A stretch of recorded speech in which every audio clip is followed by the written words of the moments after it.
Você faz, você mesmo faz a gestão do seu capital? Você terceiriza? Como é que são as suas práticas hoje? Bom ponto. A minha história no mercado financeiro também é engraçada. Quando eu comecei com essa história de entender que o banco pagava pouco. Aí eu ouvi falar na época de uma tal de XP. Abri uma conta em 2001 na XP. Logo lá no comecinho, foi mais ou menos essa época. E vi que já tinha mais benefícios ter eventualmente uma conta em outro lugar.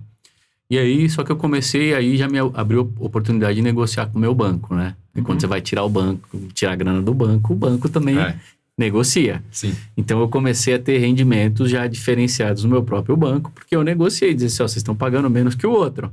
Como é que faz? Então, de novo, a observação, você precisa estar atento e entender que o dinheiro é um dos aspectos importantes da vida. E depois disso, uma vez eu tenho um grande amigo, ele mora em Brasília, inclusive, ele me ligou e falou assim, cara, eu tava trabalhando aqui, tinha um cara aqui do meu lado, ele tava com um gráfico de não sei o que na tela, eu fui falar com ele, já ouviu falar do Forex? E aí ele falou assim pra mim, bom, o cara tá investindo, não sei o que, eu falei assim, cara, que Forex, que negócio é esse? Ele falou, é simples, você pega a grana, envia pra Austrália. Sim. Né? E pá, bom, deixa eu estudar, né? E aí, na verdade, o que eu fiz de novo? Fui procurar as pessoas, né? Falei, cara, não tinha ouvido isso. E eu tinha um amigo na época que ele tinha falado que ele via operando em bolsa. Eu tinha um amigo que durante muito tempo, ele literalmente viveu operando da bolsa. Aí eu sentei com ele e falei, cara, me conta o que você faz, né? Daí, eu não tinha a menor ideia, eu achei que ele comprava e vendia ações, mas assim, como investidor, eu descobri que ele operava IFR. Basicamente, ele desenvolveu um método que ele operava e vivia, juro pra vocês, assim, vivia fazendo isso, comprava e vendia ações baseadas no IFR. Eu falei assim, bom, entendi, o método é quantitativo, fácil de fazer, vou desenvolver um robô para fazer igual. Então, a minha inserção no mercado financeiro foi como provavelmente de muita gente também, foi muito mais nessa ideia de investir, de desenvolver modelo, ou uma diferença, eu nunca achei que o dinheiro era fácil. Né? Mas Portanto, aí você foi estudar. Eu fui estudar. Né? Você começou com pouco, foi estudar. Comecei a investir, começou a render, só que... e aí, em paralelo também, cara, assim, ó, eu comecei a desenvolver modelos também do Forex, robô no Forex. E aí entra lá também, ó, aquele background de computação, de programação lá atrás, né? Exato. Você fez presente. E estatística, e como é que faz. Juntando os pontinhos da vida. Eu cheguei a operar tanto no Forex, tanto, que eu ganhei uma VPN direto no broker em Nova York. Eu girava muito. Ganhava pouco, mas girava muito. Então, a minha experiência começou aí bom, dá para gerar riqueza. E claro que em paralelo, eu comecei a aprender um monte de outras coisas. Só qual o problema aqui? Você precisa de tempo. Né? E é um tempo que eu não tenho. Tive por um tempo, eventualmente conseguiria fazer, mas não tenho. Aí eu falei, bom, isso aqui eventualmente tem coisas, tem oportunidades, mas eu sou um cara que eu trabalho, eu tenho estudo, faço um monte de outras coisas.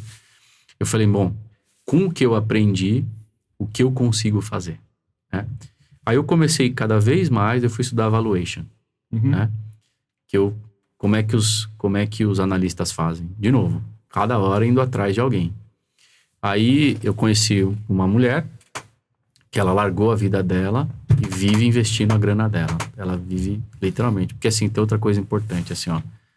Você vai atrás de alguém, faz de alguém que faça, não alguém que diz que faz, né?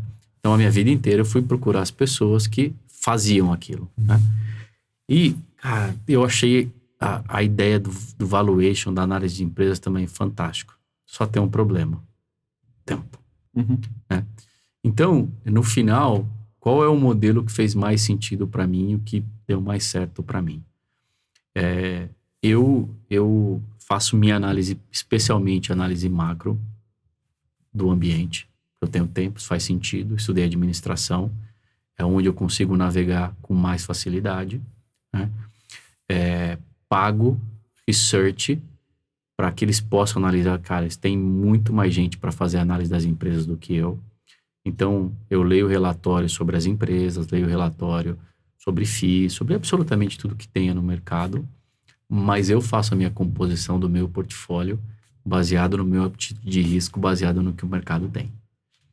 Então, aí foi aonde fez mais sentido para mim, especialmente porque me toma menos tempo e, eventualmente, eu acho, inclusive, que o retorno é maior.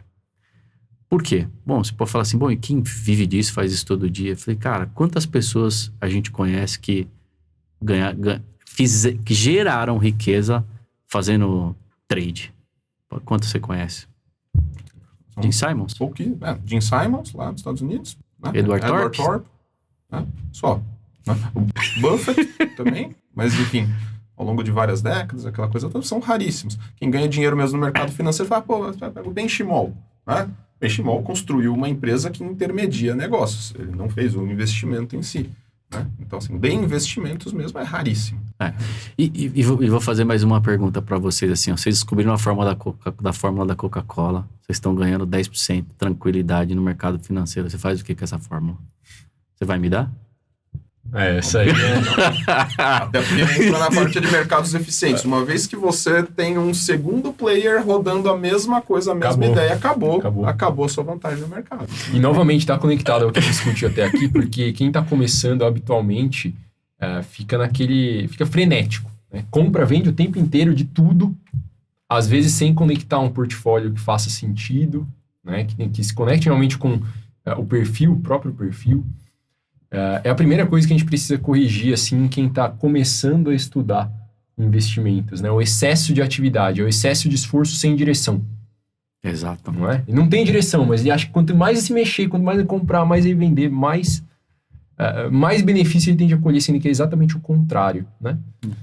É curioso isso. E tem um aspecto que você colocou que eu acho bastante interessante, acho bastante madura a decisão, que assim, poxa, a minha atividade principal não é mercado financeiro, da grande maioria das pessoas não é também. Então, é mais natural eu terceirizar para quem vive disso, para quem trabalha, né, enfim, respira 24 horas mercado, enfim, faz todas... Bom, faz mais sentido terceirizar. Só que não é um terceirizar de forma leiga. Né? Então, nós defendemos muito isso. Assim, você pode tomar suas decisões em algum determinado nível? Pode. Pode terceirizar? Pode. Mas só que você, com conhecimento, com o estudo, você consegue avaliar para quem você terceiriza, quais as decisões que estão sendo tomadas por você não, eles estão tomando decisão por você. Claro. Enfim, então, e você tem ali você tem a determinada consciência de escolha e também a consciência das principais decisões, aquilo que... É que nem você tem ali, mencionou do CEO, tal, enfim, um CEO lá de Israel. Quando a decisão é realmente importante, você tem que estar presente. Exato. Né? O microgerenciamento, enfim, decisões do tático para o operacional, você pode terceirizar. As grandes decisões, você tem que estar presente, tem que estar consciente. E é aí que vale o estudo. Né? Terceirizar de forma leiga não é um bom caminho. E vou te dar um exemplo, assim, muito claro disso.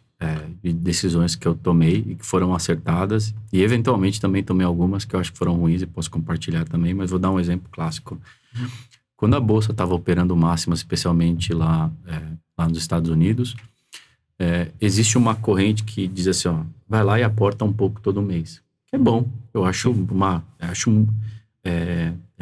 muito, muito coerente. Agora a pergunta vai aportar onde, né? Então, tem, por exemplo, algumas casas de análise que dizem o seguinte, olha, cara, compra dólar, não importa se ele vai subir ou se ele vai cair, porque no médio e longo prazo não vai fazer muita diferença. Uhum. Aí eu te faço uma pergunta. Bom, eu tô vendo que existe uma deterioração nos indicadores econômicos. Eu tô vendo que a gente vai ter, eventualmente, uma diferença aí. Eu não acho que a bolsa, eventualmente, americana, eu acreditava que ela ia cair. Por que eu vou comprar um VB11, por exemplo, colocar minha grana atrelada ao dólar, atrelada a empresas que eu acho que vão cair nesse modelo? Decisão é minha. Eu não fiz, esperei cair. Né? Então... você entender mais do que simplesmente executar uma decisão te dá essa capacidade, né? Bom, aonde, por exemplo, agora dólar a R$5. R$5 é bom ou ruim? Vale a pena dolarizar ou não? Eu acho que sim, né? Por quê? Sei lá, eu olho, fiz as minhas análises, acho que faz sentido. Então, você tem a condição de ir lá começar a dolarizar. E aí, você começa a construir um patrimônio e quando você começa a pensar em termos de portfólio, tem um outro grande benefício, que a história é o seguinte. Quando a gente teve os problemas de 2019 e 2020, cara, tudo que era variável caiu muito, né? Agora, só que o dólar, o que ele fez? Disparou. Se você tem um portfólio, você tem paz de espírito para falar assim, bom, eu perdi de um lado, ganhei de um outro, eu vou recompor isso, porque dado que a economia é cíclica, ela tende a se removimentar em algum momento, né? Então, esse tipo de decisão foi que começou a fazer muito mais sentido para mim. Que tipo de informação e conhecimento, que leitura eu estou tendo do mercado, com que pessoas eu posso trocar para entender qual a visão delas, quais são os cenários possíveis, e aí alocar o meu portfólio. E foi na época que eu ganhei mais dinheiro. Não foi operando que nem um maluco, tendo um montão de robô, 24/7. Todo dia eu acordava e olhava o celular para ver o que aconteceu na madrugada, porque Forex não parava. Sim. Eu vejo que assim, para as pessoas que têm um outro trabalho que não é do mercado financeiro, na maior parte das vezes o que funciona é aquele aporte sistemático, né? O dollar cost averaging, né? Que você vai fazendo ali pouco por mês, tudo mais, sempre. E aí no longo prazo a coisa funciona bem. Mas eu vejo também dessa forma, quando você começa a ter leituras de ciclos econômicos, os ciclos econômicos eles são razoavelmente longos, te dá tempo para aquela pessoa que não tem tanto tempo para o mercado financeiro, dá tempo dela maturar as opiniões. Então, se ela conhece de ciclos de mercado, sabe fazer leituras macro, ela consegue ter ajustes mais precisos. Exato. Né? Então, estou numa baixa aqui do mercado, baixa de ciclo de crédito, baixa de ciclo do mercado de uma maneira geral. O que acontece? Quais são as características? Como é que eu me posiciono? Porque isso aqui é cíclico e vai voltar, né? Vai para o outro lado da balança e depois vai voltar de novo. Isso aí demora anos para acontecer. Então, te dá tempo para maturar opiniões, de mudar, fazer ajustes nos seus aportes, no portfólio, que é basicamente isso que você está comentando aqui, né? Eu vou dar um cenário aqui super realista, um exemplo mega prático desse tema. Cara, é factível uma economia com juros negativos por muito tempo? Uma economia padrão. Eventualmente você pode dizer uma ou outra, mas assim é factível. Brasil, então? Sim, é brincadeira. Sim, não faz sentido. Não faz sentido nenhum. Eu sei que em algum momento esses juros ele vai subir, esse valuation das empresas vão trocar de patamar. Porque tem uma outra coisa aqui, assim, ó, dinheiro na perpetuidade, cara, é um negócio espantoso. Qualquer número que você bota no Excel, ele vai fazer assim, pau, ele vai voar. Sim, né? Muda demais. Ele muda demais. Então, você tem uma taxa de juros negativa, te dá um valuation X, né? Na perpetuidade. Cara, quando essa taxa de juros voltar, o que vai acontecer com essas empresas? Né? Então, a gente vê historicamente, por exemplo, no Brasil, empresa de varejo sofre, quebra. Historicamente, quantas não existem mais, a gente conhece? Sim. Né? Mesbla, Mapping, sei lá. Né? Então, por quê? Cara, não é fácil lidar no Brasil. Não é fácil lidar com a taxa de juros que a gente tem e é uma certeza, ela precisa ser alta, porque o governo precisa pagar a conta. Sim. Né? Então, eu tomei decisões baseado nisso. Podia estar errado? Claro, podia. Alguém pode falar assim, não, tem, sei lá, alguns países têm taxa negativa há muitos anos. Bem, mas o Brasil se encaixa. Estados Unidos se encaixa. O componente cultural é muito importante, né? A forma como as pessoas consomem, as aspirações mesmo da população, enfim, tudo isso é muito importante. Mas eu não acredito também nesse patamar de juros negativo. Nós tivemos aí recentemente um cenário um tanto conturbado, né?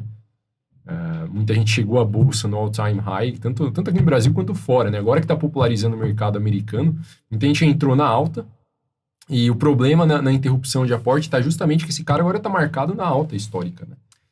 Então, não tenho devida ciência para avaliar, olha, ok, eu comprei errado, o que eu faço agora? Então, a recorrência, a gente sempre diz que é uma forma de proteção, até que um nível técnico mais adequado seja alcançado. e o investidor consiga fazer eventuais manutenções. Mas a gente tem observado isso, né? A Bolsa Americana recebeu uma paulada de brasileiros nos últimos anos. E, porra, antes da pandemia, cara... E vou te fazer uma pergunta. Esse aí, de novo, método de observação. Não tenho nada contra quem investe lá fora, eu acho isso muito legal. Já investi em empresas americanas, mas eu faço uma pergunta assim: você acha que o nosso mercado está mais barato ou o deles está mais barato, né? Então, Isso é papo para 10 horas de discussão.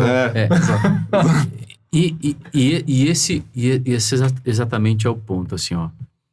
Quando você vai fazer um investimento fora do país, basicamente você precisa ter uma ideia aí disso, né? Sim. Porque se define se vai mandar o dinheiro lá fora ou aqui dentro. Não é que você vai investir porque alguém falou que investe lá fora, porque assim, todo mundo faz propaganda, né? Teve uma onda enorme, né? O pessoal já tinha esgotado ali a caixinha de produtos nacionais, né? As researches, ou mesmo as corretoras, né? Fala, não, agora, qual que é o novo produto? Vamos estruturar uma plataforma lá fora. Todo mundo, galera, agora a Só parada lá é fora. vender lá fora. Não há sobriedade para criticar os dois lados. Há só a manada normalmente se movimentando. Aí que tá o problema. Exato.